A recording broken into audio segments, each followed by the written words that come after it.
Bienvenue sur Révolution des cœurs, le podcast qui libère la parole des femmes de culture arabo-musulmane. Ici, nous brisons les tabous et nous parlons d'amour et de liberté. Dans ce nouvel épisode, Salima nous livre un témoignage très émouvant. Elle raconte, à l'adolescence, la pression du ramadan, la violence infligée par son frère, l'émancipation par les études et la distance géographique pour vivre sereinement. Salima aborde également un sujet encore jamais traité sur le podcast qui ne manquera pas de vous émouvoir. Sur une note plus joyeuse, Salima est enceinte et son accouchement est imminent. Je souhaite donc à Salima tout le bonheur dans cette nouvelle aventure. Un grand bravo pour ta participation au podcast et bonne écoute à tous.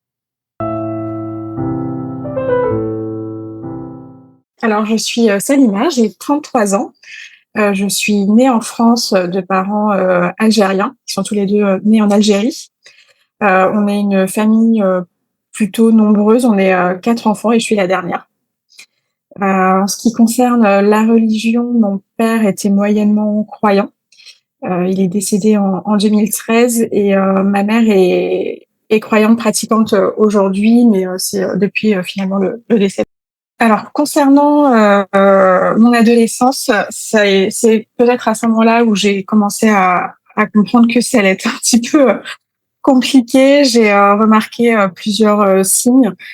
C'est à partir de cette période où on a commencé un petit peu à me fliquer, regarder un petit peu mes tenues, essayer aussi de m'imposer finalement le ramadan. J'ai jamais trop compris pourquoi le faire, donc j'avais pas spécialement envie de commencer en tout cas. Donc ça a été une période un petit peu pas forcément évidente parce qu'on m'imposait quelque chose assez jeune et j'avais pas forcément envie de le faire. Je comprenais pas pourquoi en fait à cet âge-là j'avais besoin d'énergie, j'avais besoin de bouger, de courir, voilà de me comporter comme une jeune fille finalement de 12-13 ans et on m'imposait ça sans trop m'expliquer pourquoi. Donc voilà, on me flique un petit peu sur les tenues. Il faut pas que ça soit trop court. Il y a le ramadan à faire, etc. Et surtout, ce qui me dérange en fait, c'est qu'on laisse pas tellement le choix. On me dit de le faire que c'est comme ça et voilà. Voilà. Donc j'ai 2 sœurs, j'ai un frère. Je suis donc comme je t'ai dit, je suis la plus petite. Et je remarque aussi donc sur cette période-là, 12-13 ans en fait, que mon frère a finalement plus de droits. C'est le plus vieux également. Donc il est pas forcément très bon à l'école, mais c'est pas très grave. Il est pas forcément très sympa au quotidien, mais c'est pas très grave. Voilà, c'est comme ça au quotidien et surtout et le plus important, c'est qu'il a le droit à la violence et c'est pas très grave non plus. Donc il y a un climat assez jeune chez moi en fait de violence. Donc voilà, il y a un climat de violence qui s'installe et surtout, et ce qui me dérange et je m'en rends compte assez jeune, il y a un climat en fait de normalité. C'est que c'est toujours de pire en pire, mais c'est finalement ça se fait un petit peu par étapes en fait. Au début c'est une claque, après c'est un coup de poing, le lendemain c'est autre chose et c'est normal. Voilà. Parce que c'est finalement un homme, c'est le plus grand des frères et c'est toujours pardonnable parce que c'est lui finalement. J'aurais fait je pense même pas le quart de ce qu'il a pu faire, de ce qu'il a pu dire que je sais pas trop ce qu'on aurait fait, mais ça n'aurait jamais été accepté et certainement pas comme ça. Donc voilà, il y a un climat de violence qui s'installe, de normalité. Je me rends compte aussi sur cette période que quand je vais chez des amis, finalement, le climat est plus serein. Voilà, que ce soit des voisins, des amis d'école, etc. En fait, tout est calme, il y a de la discussion, etc. Mais que je retrouve pas forcément chez moi. Et je comprends que ça va pas aller en s'arrangeant quoi. Donc parce que là, en fait, je me rends compte que je suis une enfant, mais que plus je vais avancer dans l'âge et plus on va essayer de m'imposer des choses qui ne me correspondent pas. Donc toujours de la violence jusqu'à mes 21 ans. C'est toujours de pire en pire, parce que je grandis, parce que je deviens une femme. Et en fait, mon père est dépassé par les événements. Il sait pas trop comment se comporter avec mon frère. On a peur. Finalement, on a plus peur de mon frère que de mes parents, je pense, à ce moment-là, avec mes sœurs. Et puis même eux, en fait, en tant que parents, ils sont dépassés, quoi. Ils savent plus trop quoi faire. Et voilà, ma mère, dès qu'il y a une dispute, dès que ça part un peu en cacahuète, c'est crise de larmes. Voilà. Mais à la fois, il faut toujours le protéger, il faut toujours mettre son énergie pour mon frère.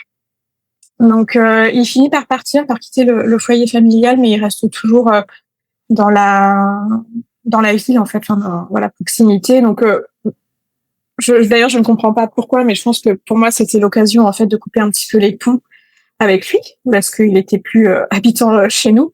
Mais malgré tout, en fait, on continue de le voir, de faire comme si de rien n'était.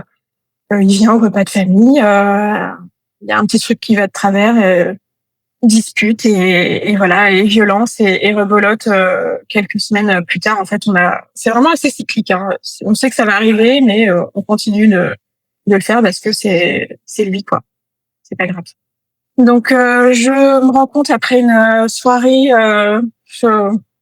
que j'ai envie d'appeler soirée de l'enfer parce que c'était très compliqué, soirée violente vis-à-vis de moi. Je sais pas trop ce qui se passe, mais voilà, je m'en prends un peu plein la tronche et du coup, voilà, je décide qu'en fait le seul moyen de me protéger, c'est de partir, quoi. Voilà. Donc c'est compliqué parce que j'en veux à ce moment-là à mes parents, même si je sais qu'ils n'ont pas forcément ils ne savent pas en fait comment faire ou ils ont peut-être pas l'impression d'avoir des solutions pour nous protéger. Moi, je pense que juste couper les ponts, ça aurait été largement suffisant, mais ils n'ont pas eu envie peut-être de le faire. Je ne sais pas pourquoi. Et, voilà. Mais je décide en fait de me protéger moi-même et que pour ça, il faut que je parte, que je trouve le moyen de partir. Et donc j'ai 21 ans et je me dis le moyen pour moi en fait de partir, c'est de partir pour les études. Donc je pars en région parisienne pour faire mes études. Ce qui est assez contradictoire, c'est que j'ai quand même l'accord de mes parents, ils m'aident, ils sont ils sont vraiment derrière moi, ils me motivent à réussir mes études, ils font en sorte que j'ai tout ce dont j'ai besoin pour réussir à obtenir mon diplôme, que je réussisse chaque année, etc. Ce qui est assez contradictoire finalement avec le reste. Et donc quand je pars, voilà, je découvre clairement une autre vie, une vie de liberté. Et malgré tout, je fais pas forcément n'importe quoi. J'étudie très bien. J'ai mes responsabilités en tant que jeune femme, mais je découvre un autre monde, quoi. Je suis seule chez moi. J'ai pas peur le soir quand je rentre. Si j'ai envie de traîner un petit peu avec des amis sans forcément faire de bêtises ou autre, malgré tout, voilà, j'organise mon temps comme une jeune femme, comme une jeune adulte. Et voilà, je découvre un petit peu ce goût de liberté qui me fait vraiment beaucoup de bien. Et forcément, j'ai un sentiment de culpabilité parce que je me rends compte que je suis mieux sans ma famille, sans mes parents. Et, euh, et voilà, en fait, je continue ma petite vie. Tout se passe très bien. Et donc, en 2013, mon père décède. Donc, voilà, c'est un énorme choc. Personne s'y attendait. Ça a été très compliqué. Et donc, je dois revenir dans ma ville natale. Et la religion prend énormément le dessus à ce moment-là. J'ai pas l'impression de pouvoir faire mon deuil comme je l'entends, comme je le souhaite. Il y a énormément de passages chez nous. Tout le monde doit venir pour se recueillir. Il sera enterré en Algérie, donc on prend l'avion dans la foulée. Et j'apprends une fois arrivée sur place que je ne peux pas assister à l'enterrement parce que les femmes ne peuvent pas en fait y participer. Donc c'est réservé uniquement aux hommes. Je l'apprends sur place et c'est un choc énorme. Je j'ai même pas la force de me battre. J'essaye de comprendre malgré tout. Je demande un petit peu pourquoi, comment, et j'insiste un petit peu pour y participer, mais on me laisse pas en fait. La seule réponse qu'on me donne, c'est comme ça, c'est la religion. On fait comme ça a toujours été comme ça, et c'est tout. Donc voilà, je sais que mon père est en train d'être mis sous terre, mais je suis enfermée quoi, dans une maison. Je suis enfermée, je dois attendre, et en fait, la seule personne de la famille qui a droit d'y assister, finalement, c'est mon frère. Donc voilà, c'est une partie très injuste, je trouve, où j'ai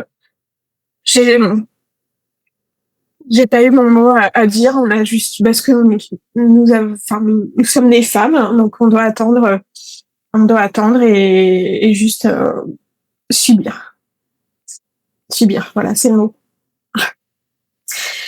Malgré, avec tout ça en plus, on n'a pas le droit non plus d'aller se recueillir sur sa tombe pendant 3 jours. Donc je dois attendre 3 jours, 3 longues journées pour aller le voir, pour aller me recueillir, pour comprendre que c'est bien mon père qu'on a enterré. Et voilà, en fait, je pense que j'ai encore beaucoup de mal d'ailleurs à faire mon deuil à cause de ça, en fait. Voilà, malgré tout, ça fait voilà plus de 10 ans qu'il est décédé. Je dois toujours, je pense qu'il me manque en fait cette partie, et que je pourrais jamais retrouver quoi. Donc voilà. Donc c'est une grosse mauvaise période, une très mauvaise période. Je reviens en France, j'essaie de poursuivre mes études, mais finalement en fait ça revient toujours en tête. J'ai des amis, j'ai des proches en fait qui ne sont pas du tout qui ne connaissent pas du tout ça, et d'ailleurs moi-même je connaissais pas, qui me demandent un petit peu comment ça s'est passé, etc. Et en fait j'ai limite honte je ne le dis même pas, que je n'ai même pas pu assister à l'enterrement de mon propre père, parce que vraiment je ne comprends pas, donc je ne peux pas je pourrais encore moins le justifier quoi. Donc c'est un sujet finalement que j'essaye d'un petit peu étouffer, je mets ça de côté. J'essaye de poursuivre ma vie comme je peux sur Paris. Je réussis mon diplôme. Voilà, je survis un petit peu sur ces quelques années à Paris. Quelques années après ça, donc je rencontre mon conjoint actuel. Donc c'est l'amour indirect. Voilà, on est très amoureux, tout se passe très bien. Donc il y a quelques années qui se passent quand même après 2 ans où je décide quand même d'en parler à ma mère, à ma famille, et, euh, et voilà, en fait j'ai cette boule au ventre quand je dois l'annoncer, parce que je sais que ça va être compliqué. J'arrête pas de repousser un petit peu le moment, mais en fait on veut vivre ensemble avec mon conjoint, et je me dis j'ai pas envie de me mentir. J'ai déjà menti pendant presque 2 ans. Je disais par exemple que j'étais avec des amis alors que j'étais avec lui, je partais en vacances avec lui, mais voilà, je l'assumais jamais réellement. Je disais toujours que j'étais avec des copines, etc. On voyait jamais mes copines sur les photos, mais voilà. J'en avais marre de vivre dans le mensonge, et de toujours tout cacher tout le temps à mes proches. Donc finalement, je prends mon courage à deux mains, je décide d'en parler à ma mère un soir. Je sais que ça va très mal se passer, mais j'essaye de me temporiser, et de me dire que j'ai rien fait de mal. Que j'ai rien fait de mal, que je suis juste amoureuse comme des milliers de personnes sur cette terre, que tout va bien se passer, c'est quelque chose de très beau, et voilà, en fait, voilà, je me dis que j'ai rien à me reprocher, que c'est quelque chose, une belle nouvelle en tout cas que je vais annoncer. Donc j'en parle à ma mère. Forcément, c'est exactement comme je l'imaginais.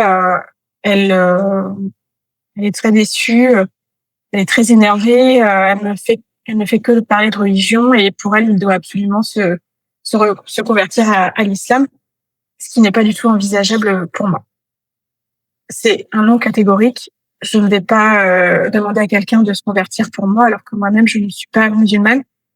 Donc, j'en profite par la même occasion pour dire à ma mère que je ne suis pas musulmane. Et alors là, c'est la douche froide directe. C'est très compliqué. Forcément, c'est une crise de nerfs, c'est une crise de larmes. J'ai l'impression d'avoir annoncé, une horrible nouvelle. J'ai l'impression d'avoir annoncé que j'ai presque, je vais finir en prison ou quelque chose. J'ai fait une énorme bêtise et que voilà, c'est. Mais non, j'annonce juste que je suis amoureuse et voilà. Et donc très compliqué. Elle a des mots très très durs. Elle me dit finalement, je lui pose directement la question, je lui demande si elle aurait préféré un mauvais musulman qui me frappe dessus avec qui je suis malheureuse ou un non-musulman qui me rend heureuse, et clairement son choix c'est partir sur un musulman qui me ferait du mal, quoi. Elle me dit directement que pour elle ce serait plus facile à gérer vis-à-vis de la religion, que au moins on pourrait tous faire le ramadan ensemble. Mais la conversation est lunaire en fait. Je me demande comment on peut dire des choses pareilles à son enfant, comment on peut choisir pour la religion, pour quelque chose qu'on ne peut pas toucher, qu'on ne peut pas réellement voir, alors qu'on a son propre enfant face à soi, qui est là, qui existe, qui ressent des choses, qui est j'étais en larmes devant elle, et même à ce moment-là, même avec tout ça, on préfère la religion, quoi. Je suis en détresse devant elle, je comprends pas. Elle vient littéralement me dire que elle préfère que je sois malheureuse avec un musulman plutôt qu'heureuse avec un non-musulman parce que c'est plus facile pour elle à gérer. Donc, je m'attendais à beaucoup de choses, à beaucoup de réactions. Je savais qu'elle allait me proposer de le convertir à l'islam, etc., pour que ça soit plus facile. Mais vis-à-vis de cette question que je lui ai posée et sa réponse, j'aurai toujours sa réponse en tête, quoi. Toujours, je me dis bon bah ok, ma mère elle aura toujours préféré finalement que je sois pas heureuse pour la soulager elle dans sa religion. Donc forcément elle insiste pour qu'il se convertisse à l'islam malgré tout, même si je lui dis quand même que je suis pas croyante, que je suis pas musulmane, etc. Mais d'après elle, ce serait plus facile vis-à-vis du regard des autres, vis-à-vis du regard de la famille et de ses amis. Donc là, elle me parle du fameux qu'en dira-t-on, qu'on retrouve beaucoup dans les témoignages. Et voilà, c'est le fameux qu'en dira-t-on. Il faut que ce soit lisse auprès de tout le monde. Et donc, il y a cet aspect à la religion qui est normalement personnel, qui l'est parfois chez certains. Mais il y a aussi cet aspect religion qui doit pour tout le monde, pour l'entourage, pour le voisinage, etc., qui doit être très lisse, qui doit être bien géré, etc. Et, et je m'en rends compte, en fait, je me rends compte aussi à ce moment-là que, voilà, en fait, mais je dois faire mes choix de vie en fonction du voisin pour pas que il juge ma famille. On en est là, j'insiste pour effectivement lui dire que ça sera pas, c'est pas quelque chose de négociable. Et donc là, on part sur des menaces. Bon bah, tu n'es plus ma fille, je ne te parlerai plus, etc. Et j'insiste sur un point et c'est quelque chose de très important, je pense, qui doit être bien en tête de chaque femme, de chaque personne qui se retrouve dans cette situation. C'est qu'en fait, je lui ai dit tout simplement que si elle ne me parlait plus, c'était sa décision et non la mienne. J'étais très directe, très dure avec ça, mais en fait, elle avait l'aval dans son camp. Elle a décidé, elle voulait décider de ne plus me parler en tout cas, mais que c'était pas ma décision et que si un jour elle allait raconter cette histoire à quelqu'un, qu'elle explique bien que c'était elle qui ne me parlait plus et pas l'inverse, parce que moi, la relation que j'ai avec ma mère, je pouvais la garder telle qu'elle est, mais il fallait bien qu'on parte du principe que c'était elle qui décidait de couper les ponts si c'était le cas. Moi, j'ai juste annoncé que j'étais amoureuse de quelqu'un. Si elle décide de ne plus me parler, c'est elle qui le décide, c'est pas moi. J'ai l'impression à ce moment-là encore qu'on peut tous cohabiter ensemble, que tout peut très bien se passer, Et en fait, peut-être que j'ai envie d'avoir, le beurre et l'argent du beurre, mais pour moi, c'est pas compliqué, ça devrait pas être si compliqué. On devrait pas pleurer, on devrait pas, s'arracher les cheveux pour ça. C'est quelque chose de très facile et qui est très courant, au quotidien, quoi. Ouais. Donc, je lui explique ça et en fait, j'en profite pour mettre un terme à la conversation parce que je pense que ça devient un petit peu stérile et voilà. Donc, je pars, je retourne sur Paris, à ce moment-là. Je l'appelle pas forcément, j'ai l'habitude d'appeler ma mère, quotidiennement, mais je le fais pas, directement parce que je suis, épuisée, je suis fatiguée. J'ai l'impression d'avoir couru un marathon alors que j'ai rien fait. Donc, je suis vidée, en fait. Je suis vidée, tout simplement. Elle finit par m'appeler et on fait comme si de rien n'était.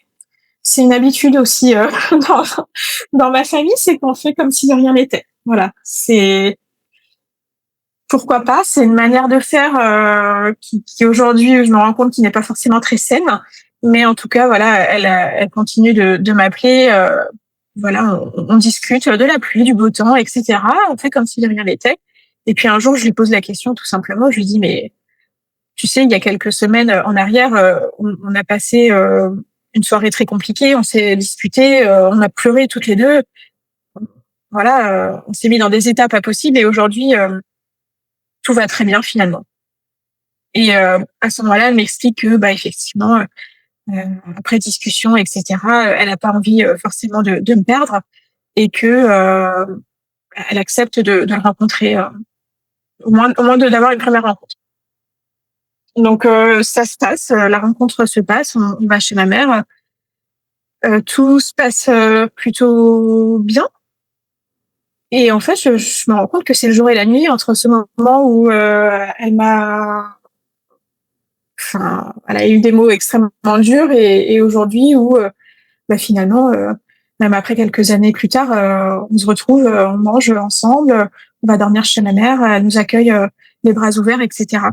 Et en fait, avec du recul, je me rends compte que c'était juste une tentative, d'avoir le dessus et que, comme ça n'a pas fonctionné, bon, elle a fait marche arrière, doucement, tranquillement et que ça a marché, quoi. Heu, on a eu une forte dispute et puis quelques temps après, tout allait très bien. C'est ce que j'appelle une tentative, voilà c'était sa dernière tentative pour elle de me remettre, dans entre guillemets «dans le rachement de la religion» et je me suis pas laissée faire et heureusement parce que j'aurais pas été en phase, avec ça. Donc, avec ma mère, ça se passe assez bien. Malgré tout, depuis le décès de mon père, je me rends compte qu'elle s'est vraiment beaucoup refermée dans la religion. Elle parle quasiment que de ça. Elle ne portait pas le voile avant son décès. Elle a décidé de le porter à 100% depuis qu'il est décédé. Mais voilà, je me rends compte qu'elle se referme un petit peu. Elle avait des activités avant qu'elle n'a plus forcément aujourd'hui. C'est par des petites choses. Elle se parfume plus parce que c'est interdit. Dernièrement, quand je suis allée chez ma mère, il y avait une photo de mon père qui était dans le salon. Et en fait, quand j'ai été, je n'ai pas vu cette photo et elle l'avait retirée disant que c'était interdit par la religion. Ça m'a fait extrêmement mal en fait de voir qu'on pas forcément qu'on oubliait mon père, mais qu'on le laissait plus vivre en fait, même chez lui. Donc tout s'est passé un petit peu là donc j'avais 25 ans, aujourd'hui j'en ai 33. Sur tout ce laps de temps, je suis jamais retournée vivre chez elle en tout cas. J'ai toujours fait en sorte de pouvoir travailler, de vivre loin. Et j'insiste là-dessus parce que même aujourd'hui, quand je retourne chez elle sur quelques jours, voilà, pour la voir, pour voir un petit peu ma famille, etc. Je suis pas très à l'aise. Je sais qu'il y a un gouffre énorme entre nous. Malgré tout, j'ai quand même envie de garder ce contact et je pensais en fait que tout était rentré dans l'ordre, que depuis qu'elle avait vu qu'avec mon conjoint ça se passait très bien, etc. Je pensais qu'elle avait assimilé et compris en tout cas qu'elle me que j'étais pas forcément dans la religion et que elle acceptait en tout. Donc il y a quelques mois, j'ai annoncé que je lui ai annoncé que j'étais enceinte C'est un projet qui nous tenait à cœur avec mon conjoint.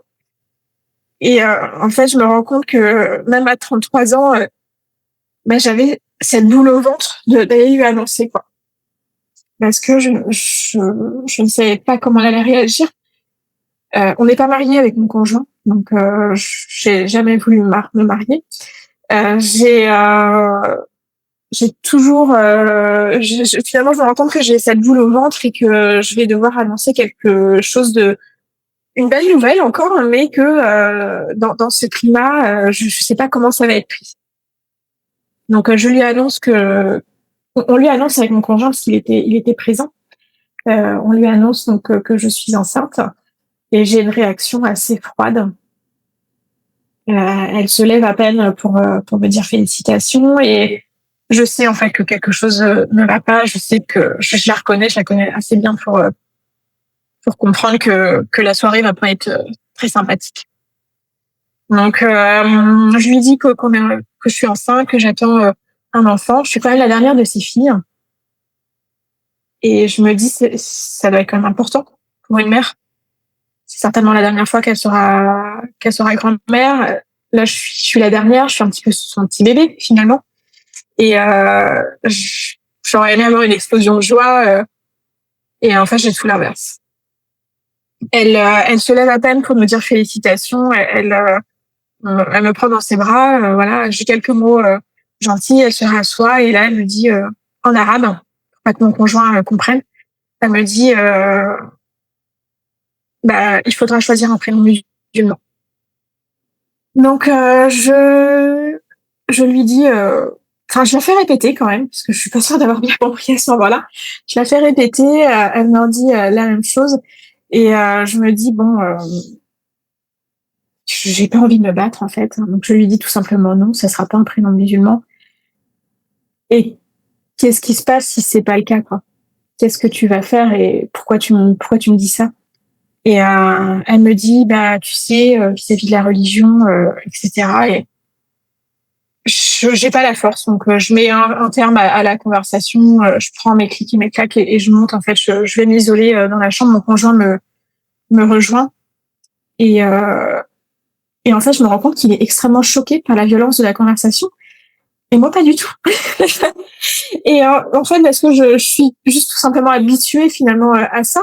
Et en fait, lui ne comprend pas. Il me dit non, mais je suis sûre qu'elle attend en bas pour te prendre dans ses bras, etc. N'importe quelle mère serait trop heureuse. Il me dit en fait, pour lui en fait, il y a une incompréhension dans la conversation, mais je lui dis mais non, enfin c'est juste que moi malheureusement je suis habituée à tout ça, quoi. Donc donc voilà, j'ai dû lui expliquer que c'était presque normal et que là, à la rigueur, j'ai juste mis un terme à une conversation que je savais qui allait déraper et je voulais pas que ça dérape devant lui en plus. Donc voilà, et le lendemain, parce que j'ai pas revu ma mère depuis cette conversation-là, dès le lendemain, en fait, c'est comme d'habitude. On reparle de la pluie et du beau temps. Tout va très bien dans le meilleur des mondes et voilà, on n'a pas forcément rediscuté de cette conversation-là. Je pense qu'elle a dû en parler avec mes sœurs, etc. Elle continue de m'appeler comme si de rien n'était. On discute, voilà, tranquillement. Très peu de la grossesse. Elle me pose très peu de questions sur la grossesse, mais malgré tout, voilà, elle essaie de prendre quelques nouvelles. Et voilà, en fait, je me rends compte que même à 33 ans, je suis pas forcément débarrassée de tout ça, mais que j'ai quand même la vie que j'ai envie d'avoir. J'ai pas laissé les gens choisir. Et ça, c'est très important et c'est ce que je voudrais conseiller en fait à tout le monde aujourd'hui, à ces jeunes femmes, à ces femmes, peu importe l'âge, qui passent par là. Parce que on peut partir à 20 ans, à 30, à 40, à 50, il n'y a pas de règles. Le plus important, c'est d'être en phase avec soi-même et de s'écouter, tout simplement. Quand il y a une situation qui nous dérange, de trouver une solution, d'essayer de partir et de penser à soi. C'est bien d'être égoïste parfois. Donc aujourd'hui, si je voulais participer à ce podcast, pardon, c'était aussi donc pour montrer en fait on peut se libérer de cette parole, qu'on peut en discuter, c'est important en fait de montrer, d'expliquer notre histoire. Et aujourd'hui, voilà, j'ai fait les choses d'une certaine manière. Il y a plein de manières de faire, certainement. Mais voilà, comme je le disais, c'est important que chaque personne soit en phase avec sa propre vie, qu'on puisse chacune prendre nos décisions également, et qu'il n'y a pas forcément d'âge pour ça, c'est hyper important. Donc aujourd'hui, je suis enceinte. C'est prévu pour dans quelques semaines. J'aimerais que mon enfant puisse vraiment être en phase avec sa religion, s'il a envie d'en avoir une ou non. En fait, je lui laisserai totalement le choix, que je serai là pour l'accompagner. J'espère pouvoir vraiment lui transmettre tout ça, et qu'il puisse se sentir en liberté, qu'il puisse se sentir écouté aussi. Ça, c'est très important. J'ai fait ce podcast donc pour que on puisse enfin se libérer de tout ça. C'est important. Je me rends compte aujourd'hui, à la fin là, que j'ai jamais raconté mon histoire de A à Z, parce qu'on m'a jamais posé la question, on m'a jamais laissé aussi le choix de le faire ou non, et c'est important.